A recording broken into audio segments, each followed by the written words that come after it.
আজকে টাকার গরমে, ক্ষমতার গরমে, দলের গরমে আহারে এমন ভাবে জুলুম করে, আহারে মানুষকে এমন ভাবে ভয় দেখায়, মনে হয় যেন পাগলা কুত্তা আসতেছে। কপাল পোড়া মানুষ তো মানুষকে ভয় পাওয়ার কথা না, কিন্তু তোকে মানুষ কেন ভয় পায়? আসলে তুই এখন মানুষটা, তুই একটা পাগলা কুত্তার চেয়েও খারাপ হয়ে গেছ, তুই একটা শুয়ারের চেয়েও খারাপ হয়ে গেছ, তুই একটা হিংস্র বাঘের চেয়েও খারাপ হয়ে গেছ। তুই এখন আর মানুষ নাই। আর এই জুলুম করো কি জন্যে, কার জন্য, কিসের জন্যে? যাদের জন্য জুলুম কইরা টাকা কামাই কইরা বাড়ি গাড়ি করবি,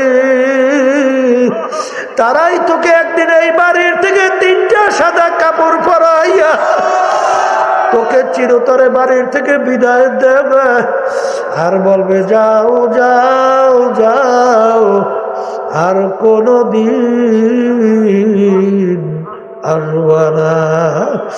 এমন ঘরে যাইতে হবে যেই ঘরে নাই বাতি, এমন ঘরে থাকতে হবে যেই ঘরে নাই সাথী। এ দুনিয়াদার পাগল আমার বাবারা, কোন জায়গায় রওনা করছো? আমার মালিক কিয়ামতের ময়দান দুনিয়ার মধ্যে চলার জন্য তার হাবিবকে পাঠাইছেন ওস্তাদ হিসাবে, আর চলার জন্য গাইডলাইন পাঠাইছেন আল্লাহ রাব্বুল আলামিন তার হাবিবের মাধ্যমে। সেই গাইডলাইনের নাম হলো কোরআনুল কারীম, হাদিস। জোরে বলো কথা ঠিক না ঠিক? এ দুনিয়াদার পাগল আমার বাবারা, এ পর্দার আড়ালের মা বোনেরা, দুনিয়া কিন্তু শান্তির জায়গা না। শান্তি কিন্তু কেউ কোনোদিন পায় নাই, কেউ কোনোদিন পাবে না। আর দুনিয়া দারুল মেহনে ওয়াল বালা, দুনিয়া বালা মুসিবতের জায়গা, কষ্ট ক্লেশের জায়গা, বিপদ আপদ মুসিবতের জায়গা, রোগ ব্যাধির জায়গা। এই ঠান্ডা আমাদের কষ্ট লাগে না, আরাম লাগে। আবার গরমের ভিতরে কষ্ট না, আরাম লাগে। ঘুমাই শান্তির জন্য, ওঠার পরে শরীর মেজমাজ করে, ভালো লাগে না। খাই শান্তির জন্য, খাওয়ার পরে ঠিক মতো উঠতে হাঁটতে কষ্ট হয়। খাইলাম শান্তির জন্য অশান্তি, ঘুমাইলাম শান্তির জন্য, ওঠার পরে হঠাৎ কোনো কাজ করতে মন চায় না, একটু পরে তারপর কাজের গতি ঠিক হয়। ঘুমাইলাম শান্তির জন্য, তার ভিতরে অশান্তি। এ দুনিয়াদার পাগল আমার বাবারা, এ পর্দার আড়ালের মা বোনেরা, দুনিয়াতে কেউ শান্তি চাইলে কেউ কোনোদিন পায় নাই, কেউ কোনোদিন পাবে না। এই দুনিয়া কয়দিন, আখারে কিয়ামতের ময়দানে একজন আর একজনকে জিজ্ঞাসা করবে। কোরআনুল কারীমের ভিতরে আল্লাহ বলতেছেন, একজনে জিজ্ঞাসা করবে, ভাই কাম লাবিসনা, আমরা দুনিয়ার মধ্যে কতদিন ছিলাম? একজনে উত্তর দিবে, লাবিসনা ইয়াউমান আও বা'দা ইয়াউম, একদিন অথবা একদিনের কিছু অংশ মনে হয় দুনিয়াতে ছিলাম। আর একজনে বলবে, না না, ফাসআলিল আদ্দিন, যারা হিসাব রাখছে তাদের কাছে জিজ্ঞাসা করো, তারা হয়তো বা বলতে পারবে আমরা দুনিয়ার ভিতরে কতদিন ছিলাম।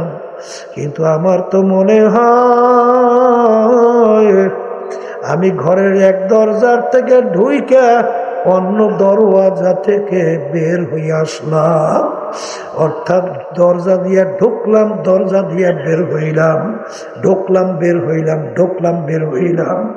এরকম তো আমার দুনিয়ার জিন্দগি মনে হয়। এ দুনিয়াদার পাগল আমার বাবারা, যারা দুনিয়ার পাগল হইছ, যারা গুনার দিকে লাফাই লাফাই দৌড়ে রওনা করো, যারা বিভিন্ন কায়দায় দৌড়াও, আমি সেই বাজানদেরকে বলবো, পর্দার মা বোনদেরকে বলবো, মাঝে মাঝে একটু নিরিবিলি চক্ষু বন্ধ করে মুরাকাবা করো, এরপর পিছনের দিকে তাকাও, মনে হয় যেন সব কালকের ঘটনা। কোথার থেকে রাত্র গেল, কোথার থেকে দিন গেল, কোথার থেকে সপ্তাহ গেল, কোথার থেকে বছর গেল, কোথার থেকে যুগ গেল। এরপর আয়নার দিকে যখন চেহারার দিকে তাকাই, তখন তাকাইয়া দেখি কাঁচা দাড়িগুলা পাইকা সাদা হইয়া গেল, দাঁতগুলা পইরা গেল। আখারে এখন দাদা হইয়া গেলাম, নানা হইয়া গেল। কত লোক নিয়ে চার টেবিলে চা খাইলাম, গল্পের টেবিলে গল্প করলাম। আহারে আল্লাহ, বাজারে বাজার করলাম, এখন বাজারে যাইয়া সেই লোকগুলাকে দেখা যায় না, গল্পের টেবিলেও নাই, নাই চার টেবিলেও। আমি সেদিন কারণ খুলনা থেকে মাহবের করে আসছি, সেদিনকার আব্দুল্লাহর ছোট ভাই আমার সঙ্গে দেখা করলো, পিঠা বানাই নিয়ে আসছে। প্রতি মাহফিলে আব্দুল্লাহ পিঠা বানাইয়া বাসার থেকে নিয়ে আসতো। আমি পরের বছর যাইয়া দেখি, মাহফিলে জিজ্ঞাসা করি ব্যাপার কি, আব্দুল্লাহ কোথায়? আব্দুল্লাহকে দেখি না কেন? তখন একজন বলে হুজুর শোনেন নাই? বলেন না। বলে হুজুর আব্দুল্লাহ তো আর দুনিয়াতে না। আমি বললাম কি বলে? একেবারে অল্প বয়স আব্দুল্লাহ কোথায় গেছে, কি হইল, কিভাবে গেল? বলে হুজুর স্টক করার পরে দুনিয়া থেকে বিদায় হয়ে চলে গেছে। যখন লাশ নিয়ে আব্দুল্লাহর বাড়ির বারান্দার খাটের মধ্যে যখন লাশ নিয়ে রাখলো, ছোট 2-2.5 বছরের বাচ্চা যাইয়া ডাক দেয়, আব্বা ওঠো,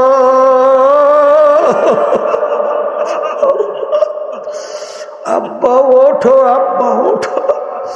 বাচ্চা এত ডাকে, আব্দুল্লাহ তো আর আরে বাচ্চার ডাকে সারা দেয় না। বাচ্চা অনেক সময় ডাকার পরে বলে আব্বা ঘুমাইছে, আব্বা ওঠে না। আব্দুল্লাহ তো আর কোনোদিন উঠবে না। এ দুনিয়াদার পাগল, কোন দুনিয়ার পিছনে পড়ছ? আখারে আল্লাহ, আখারে চিন্তা ভাবনা মুরাকাবা কইরা এরপর দুনিয়া থেকে বিদায় নিয়ে কবরে যাও। আজকে বাজার আমার আব্বাজান বলতে, ডাকাইতের দলের সর্দার, ওর কত পাওয়ার। আরে দলীয় লোক কোনো অন্যায় করলে অনেক সময় গুলি কইরাও মাইরা পালায়। আহারে অনেক সময় শাস্তি বিভিন্নতা করে প্রয়োগ করে। ওর এই মাতুক বাড়ি সর্দারি কতক্ষণ পুলিশের হাতে অ্যারেস্ট হওয়ার আগ পর্যন্ত। যখন পুলিশের হাতে অ্যারেস্ট হইয়া যায়, যখন পুলিশ বুট দিয়ে ওকে পাড়ায় লাইতে, ওর যখন হাড্ডি গুন্ডি ভাঙ্গে, কোথায় যায় ওর বাবুগিরি, কোথায় যায় ওর সর্দারগিরি, কোথায় যায় ওর বড় মেয়াগিরি। ঠিক আজকে চক্ষু খোলা দুনিয়ায়, আজকে টাকার গরমে, ক্ষমতার গরমে, দলের গরমে আহারে এমন ভাবে জুলুম করে, আহারে মানুষকে এমন ভাবে ভয় দেখায়, মনে হয় যেন পাগলা কুত্তা আসতেছে। কপাল পোড়া মানুষ তো মানুষকে ভয় পাওয়ার কথা না, কিন্তু তোকে মানুষ কেন ভয় পায়? আসলে তুই এখন মানুষটা, তুই একটা পাগলা কুত্তার চেয়েও খারাপ হয়ে গেছ, তুই একটা শুয়ারের চেয়েও খারাপ হয়ে গেছ, তুই একটা হিংস্র বাঘের চেয়েও খারাপ হয়ে গেছ। তুই এখন আর মানুষ নাই। আর এই জুলুম করো কি জন্যে, কার জন্য, কিসের জন্যে? যাদের জন্য জুলুম কইরা টাকা কামাই কইরা বাড়ি গাড়ি করবি, তারাই তোকে একদিন এই বাড়ির থেকে 3টা সাদা কাপড় পরাইয়া তোকে চিরতরে বাড়ির থেকে বিদায় দেবে, আর বলবে যাও যাও যাও, আর কোনো দিন আসবা না। আল্লাহর হাবিব বলেন, কোন কোন নাফরমানের কবরের মধ্যে একটা দুইটা না 99টা বিষাক্ত সাপ জমা হইয়া যাবে। ওই সাপ কেমন বিষধর হবে, দুনিয়ার দিকে মুখ কইরা যদি ফুঁক দিত কোন গাছপালা তরুলতা মাথা জাগাতে পারত না। ওই সাপ ওই নাফরমানকে পেঁচাইয়া পেঁচাইয়া কিয়ামত পর্যন্ত ঠুকরাইতে থাকবে। আল্লাহু আকবার। আল্লাহ দুইজন আন্দাবরা ফেরেশতা কিয়ামত পর্যন্ত নাফরমানকে গুরজু দিয়া পিটাইতে থাকবে। দিক বিদিক না পাইয়া নাফরমান আল্লাহকে ডাকবে, আল্লাহ আল্লাহ আল্লাহ। আমার মালিক কি উত্তর দেবে? কোরআনুল কারীমের ভিতরে মালিক জানায়া রাখছেন। আমার মালিক বলবে, ওরে নেমো খারাপ, ওরে নাফরমান, তোকে আমি বড় শখ কইরা বানাইছিলাম, সমস্ত নেয়ামত তোকে বাঁচার জন্য, ভালোভাবে চলার জন্য আমি তোকে দান করছিলাম। আরে তুই দেখতেছ এই নেয়ামত চক্ষু আমার দেওয়া, কত অন্ধ মানুষ তোমার আমার সামনে হাত পাইতা টাকা চায়, পয়সা চায়। হুজুর টাকা দেন, চাউল কিনবো, ভাত পাক কইরা খাবো। হুজুর তামাম দুনিয়া কত সুন্দর ভাবে দেখেন, আমি দেখি অন্ধকার। আখারে চক্ষু দুইটা নেয়ামত যদি আমাদের না থাকতো, তামাম দুনিয়ার কোনো মূল্যই আমাদের থাকতো না। এই চক্ষু নেয়ামত দেওয়া আমার মাওলার নেয়ামত, কান দিয়া শুনি নেয়ামত আমার মাওলার, জবান দিয়া কথা বলি নেয়ামত আমার মাওলার। কত বোবা মানুষ কথা বলতে পারে, তার বুকে কত জ্বালা, আখারা ও করে চিল্লায়, ওর মনের ভাব প্রকাশ করতে পারে না। আরে আল্লাহ মাহুল ভাইয়া, আমার মালিক তোমাকে আমাকে কথা বলার শক্তি দান করলেন। আরে পাও দিয়ে হাঁটি নেয়ামত আমার মাওলার, হাত দিয়া কাজ করে নেয়ামত আমার মাওলার। আখারে ব্রেন দিয়া পড়াশোনা করলাম, ব্যবসা বাণিজ্য করলাম, অন্য অন্য সমস্ত কাজ করলাম, নেয়ামত আমার মাওলার। যার ব্রেন ঠিক নাই ওর কোনো মূল্য নাই। এই ব্রেন নেয়ামত দান করলেন আমার আল্লাহ। আর এক আল্লাহর বান্দা মসজিদের ভিতরে কান্দে, আফসোস করে আর বলে, হে আমার দয়ার মালিক, তুমি আমাকে এত গরিব বানাইছো, এক জোড়া জুতা কেনার তৌফিক তুমি আমাকে দাও নাই। এই আফসোস করে আর কান্দে। আল্লাহর বান্দা মসজিদ থেকে বের হইয়া মসজিদের গেটের ভিতরে দেখে এক আল্লাহর বান্দা পেয়ালা হাতে নিয়ে মানুষের কাছে টাকা পয়সা চায়, ওর দুইটা পাউই আল্লাহ দেয় না। আরে আল্লাহ, তখন ওই আল্লাহর বান্দা চোখ থেকে পানি সেইরা কাঁদে আর বলে, মালিক আমার চেয়ে নেমো খারাম দ্বিতীয় আর দুনিয়ায় হইতে পারে না, তুমি আজকে আমাকে টাকা দাও নাই। এই আফসোসে আমি কান্দি, কিন্তু তুমি তো তোমার এই বান্দার দুইটা নেয়ামত পাউই দাও নাই। এ আমার দয়ার মালিক, তুমি তো আমাকে পাও নেয়ামত দান করছো, আমার চেয়ে নেমো খারাম আর দ্বিতীয় থাকতে পারে না।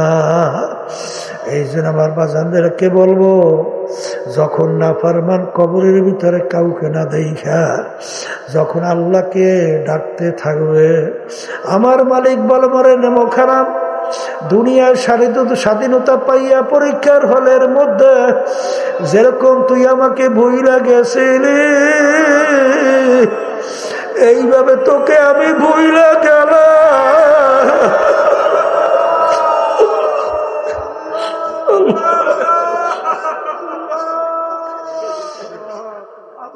তুই আমাকে শত শত বছর ডাকবি, একবারও আর তোর ডাকে সারা দিব। আমার মালিক বলে, কবরের মাটি নাফরমানকে দুই পাশ থেকে এমন ভাবে চাপ মারো, এক পাজরে হাড্ডি অন্য পাজরের মধ্যে মিশাইয়া দাও। আমার কাছে কোনো খাতির হবে না। এই জন্য আমার বাজানদেরকে বলবো, পর্দারে মা বোনদেরকে বলবো, এ বড় লোক আমার বাবারা, ধনী আমার বাবারা, হে শিক্ষিত আমার বাবারা, বড় বংশের বাবারা, হে টাকা পয়সার বেশি বেশি মালিক আমার বাবারা, হে পর্দার আড়ালের মা বোনেরা, ওই সত্য কোরআনুল কারীমের মধ্যে আমার মালিক বলেন, ইয়াউমা নাদউ কুল্লা উনাসিন বিইমামিহিম। আমার মালিক বলেন, কিয়ামতের ময়দানে প্রত্যেকটা মানুষকে আমি তার তার দলের নেতা নেত্রীর সঙ্গে ডাকবো। ইয়াউমা নাদউ কুল্লা উনাসিন বিইমামিহিম। আমার মালিক আমার আল্লাহ বলেন, প্রত্যেকটা মানুষকে কিয়ামতের ময়দানে তার দলের নেতা নেত্রীর সঙ্গে ডাকবো। ডাইকে আমার মালিক বলবেন, তোর দলের নেতা নেত্রী যেদিকে যায় তাদের পিছনে পিছনে তুই সেই দিকে চইলা যা। এক কথায় আমার আল্লাহ বলছেন, তোর নেতা নেত্রী যেখানে জায়গা তোরও সেইখানে জায়গা। আমি বলছি না, আল্লাহ বলছে। আল্লাহ রাসূল বলেন, মান তাশাব্বাহা বিকওমিন ফাহুয়া মিনহুম। আল্লাহর হাবিব সাল্লাল্লাহু আলাইহি ওয়াসাল্লাম বলে, আহারে দুনিয়ার ভিতরে তুমি যার সঙ্গে সম্পর্ক রাখবা, যার সঙ্গে মহব্বত তৈরি করবা, যেই দলের সঙ্গে তুমি যুক্ত হইয়া তাদের সঙ্গে চলবা, কিয়ামতের ময়দানে তুমি তাদের সঙ্গে দলভুক্ত হইয়া উঠবা। তাদের সঙ্গে কিয়ামতের ময়দানে তুমি দলবদ্ধ হইয়া উঠবা এবং তাদের সঙ্গে তোমার হাসর হবে। তাদের সঙ্গে তোমার হাসর হবে। আমি বলি নাই, কোনো পীর মুফতি মুহাদ্দিস বলে নাই, আল্লাহ হাবিব সাল্লাল্লাহু আলাইহি ওয়াসাল্লাম বলছেন। আমরা শুধুমাত্র শুনাইয়া রাখি, কে মানবেন কে মানবেন জানি না, কিন্তু বাজান রে, কিয়ামতের ময়দানে উঠলা, ওঠার পরে যেদিন কোনো ছায়া থাকবে না, যেদিন কোনো ঘর নাই, বাড়ি নাই, গাছ নাই, পানি নাই, কিয়ামতের ময়দান তামার জমিন হবে। এই সূর্য 9,30,00,000 মাইল দূরে, এই সূর্য 1 হাত বা 100 হাত মাথার উপরে আমার মালিক উপরে ছাইরা দেবে। কিয়ামতের ময়দানে ভাগুই না, জাগা নাই। ওই কঠিন মুহূর্তে আল্লাহ রাব্বুল আলামিন 7 প্রকার লোককে ডাইকা ডাইকা তার আরশের নিচে স্পেশাল ছায়া দান করবে। যেদিন কোনো ছায়া থাকবে না, একমাত্র আল্লাহর স্পেশাল আরশের ছায়া ছাড়া, সেদিন 7 প্রকার 7 শ্রেণীর মানুষদেরকে আমার মালিক ডাইকা তার স্পেশাল আরশে ছায়া দান করবে। এর ভিতরে এক শ্রেণী ওই আল্লাহর বান্দা বান্দিরা, হুব্বু ফিল্লাহ বুগযু ফিল্লাহ, যারা দুনিয়ায় থাকা অবস্থায় সম্পর্ক মুহাব্বত রাখবে আল্লাহকে রাজি খুশির জন্যে। দুনিয়ায় থাকা অবস্থায় যারা সম্পর্ক মুহাব্বত রাখবে আল্লাহকে রাজি খুশির জন্যে, কিয়ামতের ময়দানে আমার মালিক সেই শ্রেণীর আল্লাহর বান্দা বান্দীদেরকে ডাইকা ডাইকা তার আরশে ছায়া দান করবে।